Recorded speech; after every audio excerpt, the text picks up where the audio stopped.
Well, what we see is that as women are holding themselves to these ideals that have become more narrowly defined than they ever have before, then they are feeling worse and worse about themselves. Even though we're spending more money than ever, more time than ever, and taking more risk upon ourselves with self-defeating that. Yeah, exactly. Then we are not improving the way we feel about ourselves. And that is something that has become a really vicious cycle, that women are led to believe this lie that they will be happy, they will be desirable, they will be healthy and successful once they meet these appearance ideals.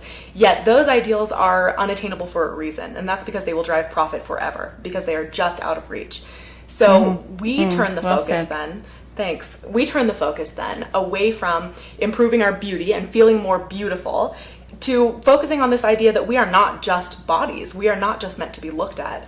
And our primary worth is not defined by our appearance. And this is an idea that can be pretty groundbreaking for people and can really shed some light on a lie that we've bought into for so much of our lives, that we are here to be looked at, and that's where our primary value comes from. Yeah, we've found that when girls and women buy into this lie, they are doing it in epidemic proportions today. More so than at any time in the history of the world, girls and women are doing this thing called self-objectifying. This happens because we live in a world, like we talked about, that objectifies women. It turns us into parts of ourselves. It happens through the camera, just tilting up and down women's bodies. Those women usually only look one certain way in any media that we see. They are young and tall and thin and white, usually. They usually fit into these white ideals.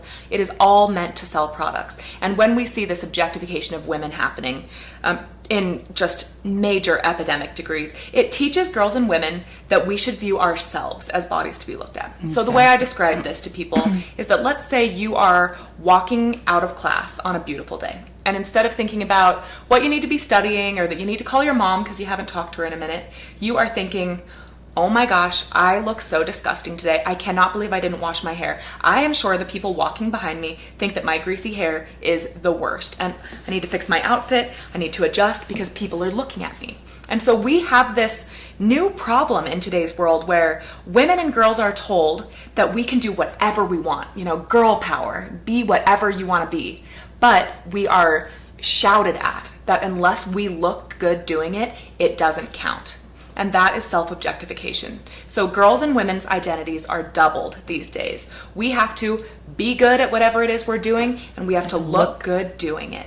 And can you imagine how that gets in the way of female progress and happiness and relationships and health in every way that really matters? Well, research backs it up. Self-objectification is just brutally hurting our power and health and happiness in major ways. Research shows us, and my own research attests to this, that girls and women who self-objectify, which happens the majority of the time for girls and women of all ages, from 3-year-old girls to 80-year-old women, I don't care who you are, if you learn that your worth is tied to how you look, and you feel self-conscious about what you look like, you are in a state of self-objectification.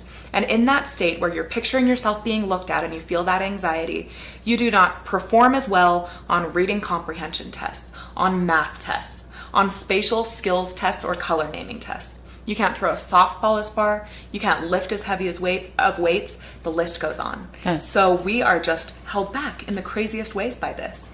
I think that is so powerfully said. So, we're buying into all these lies, and it limits our own progress because we're focused on ourselves. You can't really progress unless you lose that self-focus, and you can't lose that self-focus if you're constantly monitoring yourself or looking for the next beauty product or not feeling like you're enough.